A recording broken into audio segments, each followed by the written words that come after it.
Waalaikumsalam warahmatullahi wabarakatuh. Nama Bapak siapa Pak? Mustamudin, Umur? 39 tahun.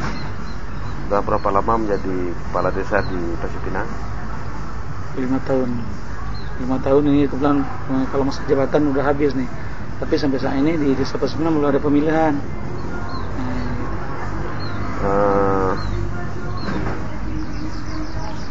Proses verifikasi di beberapa desa sudah berjalan dan penutupan tahap pertama itu bulan Juli 2007. Untuk tahap pertama sudah selesai. Kebetulan desa Pasipinang belum selembar pun menurut data BPN. Maka saya menjumpai Bapak Kepala Desa. Kira-kira apa kendala dan apa persoalan sehingga di desa Pasipinang tidak ada sertifikat selembar pun, sedang pengetahuan kita penyerahan sertifikat simbolis saja di Kecamatan Murbo pada saat dulu proses simbolis seluruh Aceh Barat, Nagaraya dan sampai Aceh Jaya simbolisnya diserahkan di Kecamatan Murbo. Ini anehnya yang paling terdekat dengan kota, paling dekat dengan ibu kota kecamatan Pasipinang, ya termasuk tsunami, nggak tahu kita bilang tsunaminya, tapi ikut kealpaan. Kira-kira menurut penjelasan Bapak gimana? Itu kalau awal pertemuan dengan BPN, kalau dulunya waktu awal desa Pasipinang sebenarnya terdaftar di pembuatan sertifikat gratis. Tapi setelah berjalan sekitar 2 bulan,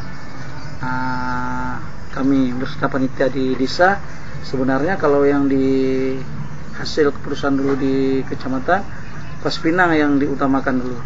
Tapi ternyatanya itu tidak, bahkan warga Pasipinang dulunya udah pernah membersihkan semua lahan untuk diukur, karena pihak BPN mau diukur karena kalau lahan udah bersih. Makanya yang paling pertama bersih kalau masalah lahan di masyarakat desa Pasipinang. Tapi kenyataannya sewaktu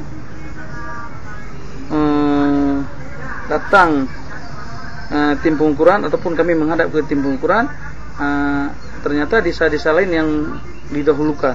Kami pun nggak tahu kenapa harus desa lain dulu. Bahkan setelah rapat di kecamatan, kalau tanggalnya saya udah lupa, itu kami berserta aparat desa pernah mempertanyakan masalah kenapa di Pasipinang belum turun tim untuk pengukuran. Alasan dari tim pengukuran waktu di kecamatan dulu, mereka itu ini ada tahap kedua. Tahap pertama kapling ataupun jatah di Kecamatan Murbo udah habis tervote di desa-desa lain. Tapi pernah juga kami melakukan penekanan karena disinyalir dulunya pihak BPN itu menyediakan dana pengukuran untuk termasuk kepala desa, kadus. Itu sebenarnya kami pun udah membuat pengumuman di desa, makanya lahan di desa Pasipinang cepat bersih. Tapi pengukuran yang ada, alasan orang itu dari pihak BPN karena jatah untuk Kecamatan Murbo udah habis. Kalau nggak salah saya entah berapa ribu. Makanya dari hasil pertemuan itu mereka sepakat bahwa itu ada tahap kedua yang janjinya April 2008 sampai ke Kecamatan Murbo. Tapi sampai dengan saat ini nggak ada. Kalau belangko untuk pengurusan sertifikat itu sudah pernah dibagikan? Belum, nggak ada. Sebelum tsunami, kira-kira penduduk desa Pasipinang ini ada yang memiliki sertifikat atau akte atau SKT?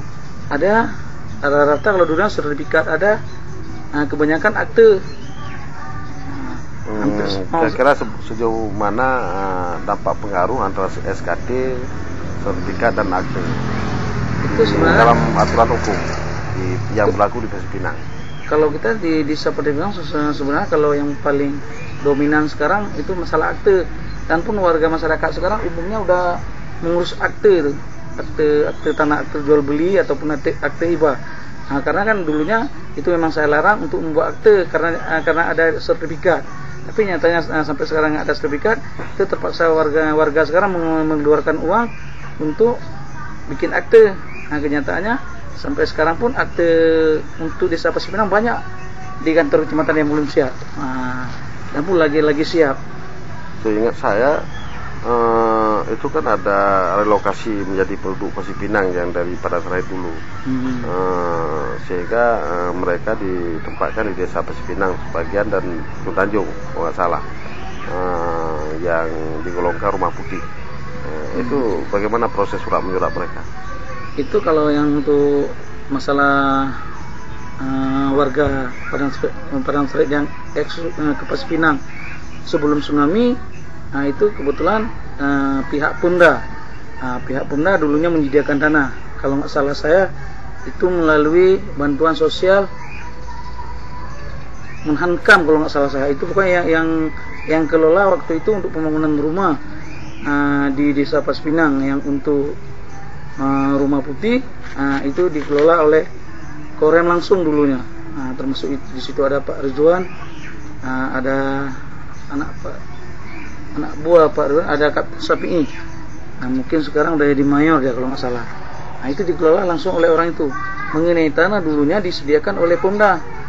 Yang kalau dulu itu seingat saya perjanjian dulunya tanah itu dikasih untuk warga Padang Serahit yang untuk Pasir Pinang, yang tinggal di sini, tapi suratnya sampai dengan saat ini itu belum dikasih untuk warga bersangkutan. Karena kalau nggak salah saya dulu sewaktu masih Bupati Pak Nasruddin, beliau menyarankan tanah ini diberikan kepada warga yang tinggal di rumah putih. Itu ada jangkanya, kalau nggak salah saya entah 5 tahun baru disertifikatkan. Tapi kenyataannya belum sampai 8 bulan tsunami datang, dan pun warga Padang Serahit sampai sekarang mempertanyakan itu ke Pemda. Sekarang kepemilikan tanah itu milik masyarakat yang pernah tinggal situ atau kembali ke milik Pemda? Itu kalau kita penghematan Pak Gesi. Kalau penghematan saya kebetulan sekitar 3 bulan ke belakang dulu itu pernah rapat. Sebenarnya rapat bukan masalah tanah, itu masalah rumah. Itu orang itu sekarang bukan pindah ke Ujung Tanjung, ke Pasir Masjid, dengan ada beberapa ke Alpen, tapi kebanyakan keseluruhannya di Pasir Masjid, bukan Ujung Tanjung. Mereka mempertanyakan masalah tanah. Padahal waktu sosialisasi di ruang Bapeda yang dipimpin oleh Wakil Bupati Pak Buhadri, sebenarnya temanya adalah masalah rumah rangkap, rumah double. Karena rata-rata warga kita dari Padang Serahit mendapat rumah double dia. Sudah mendaftar kita di Pasir Pinang, ada mendaftar di Padang Serahit. Salah satunya Pak Bupati menyarankan itu pilih salah satu, atau pilih di ADB atau pilih di Haritas. Tapi dari pihak warga kita Padang Serahit, orang itu mempertanyakan masalah tanah, bagaimana kepemilikan tanah mereka yang ada di Pasir Pinang. Tapi sampai dengan sekarang, sepengetahuan saya itu belum ada kejelasan kemana sebenarnya tanah itu, apa masih untuk warga kita Padang Serahit atau milik Pemda. Sampai sekarang belum ada kejelasan itu. Apa kira-kira ada sangkut paut dengan proses verifikasi mereka dengan masyarakat yang pribumi yang tinggal di Pasir Pinang? Apakah ada keterkaitan misalnya kalau seandainya masyarakat yang lain yang berhak di Pasir Pinang yang sekian lama disertifikatkan, nanti takut cemburu orang tuh minta sertifikat juga? Enggak. Karena mungkin Pemda ingin mengambil kembali tanah yang sudah dijanjikan ke masyarakat Padang Serahit yang lokasi Pasir Pinang. Kalau itu kira ada keterkaitan enggak? Kalau itu enggak terkaitan. Karena apapun ceritanya, kalaupun dulunya di Pasir Pinang ini jadi disertifikatkan tanah keseluruhannya, kalau masalah tanah ini kita nggak berani juga untuk membuat sertifikat.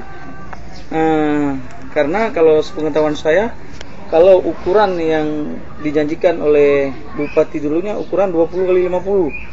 Tapi waktu tadi lapangan itu nggak sampai, ada yang 10x20, ada yang 15x20, nggak sama. Dan makanya untuk kalau masalah sertifikat kita sendiri pun nggak berani tuh. Kalau kita buat sertifikat untuk yang namanya warga untuk Padang Serahit, pasti kita berundangan dengan pemerintah. Kalau kita katakan, umpamanya saya katakan itu dengan pemerintah, pasti berundangan dengan warga Padang Serahit. Tidak, saya maksud biasnya, maka nggak jadi akhirnya kan. Bukan itu alasannya. Itu alasan yang waktu di pertemuan terakhir, karena jatah untuk yang pengukuran itu sudah habis. Atau ada ciri-ciri lain, misalnya Pasir Pinang ini ada investor mau masuk ingin menguasai tanah Pasir Pinang misalnya, sehingga proses sertifikat ditunda dulu. Enggak. Padahal lahan udah bersih dulu semuanya. Sobat, saya perbandingkan dengan desa Suwainapuri yang direncanakan pelabuhan sehingga terhambat proses sertifikasi masyarakat Suwainapuri. Begitu juga dengan masyarakat Kuala Bubun. Karena ingin didirikan pelabuhan di Kuala Bubun sehingga tanah masyarakat tidak disertifikatkan. Kira-kira Pasir Pinang ada terkaitan enggak? Dan pun kita Islam belum terdengar yang bahwasanya di Pasir Pinang ini ada satu organisasi atau dari PT untuk memiliki suatu lokasi, itu nggak ada apa pelabuhan, nggak ada. Saya belum ada terdengar sampai dengan kita sekarang. Bagaimana dengan yang ada di bawah tanah Pasir Pinang, sepengetahuan Pak Gesi? Di bawah gimana semua? Kita ketahui di bawah Pasir Pinang itu ada tergantung gas di bawah tanah Pasir Pinang ini. Kira-kira ada indikasi mana? Itu kita sebenarnya nggak tahu bahwa di Pasir Pinang ini ada gas. Dan belum pernah kedapatan di Pasir Pinang ini ada gas. Kalaupun ada sumur bor, kan biasanya kan ketahuan kita di bawah, yang bahwasanya di bawah Pasir Pinang ini ada gas. Cuman ada disinyalir yang bahwasanya di Pasir Pinang ini ada minyak tanah. Cuma berita-berita, sedangkan kita sendiri aja nggak tahu. Karena ada dari warga yang menyatakan dulu ada datang orang, dia bilang dia keker ke bawah tanah, dibangun di Pasir Pinang ini ada minyak tanah, dia bilang. Cuman untuk sama kita nggak datang, dan pun orangnya nggak tahu kita siapa yang datang. Saya udah kayak kabar burung kayak itu. Jadi kalau harapan kepala desa terhadap sertifikasi itu bagaimana? Itu bukan harapan kita selaku kepala desa aja, itu sebenarnya udah harapan warga masyarakat sebenarnya. Supaya tanah kita di Pasir Pinang ini sesegera mungkin bisa disertifikatkan. Pertama ini pas di pinggir kota Melabu, udah tuh pun tanah kita di Pasir Pinang nggak ada satupun nggak ada yang bermasalah, khusus yang pribumi satupun nggak ada bermasalah. Saya kira sepengetahuan Pak Gesi, itu di BPN sekarang, di BPN Aceh Barat ada sisa 4.000 sekian sertifikat.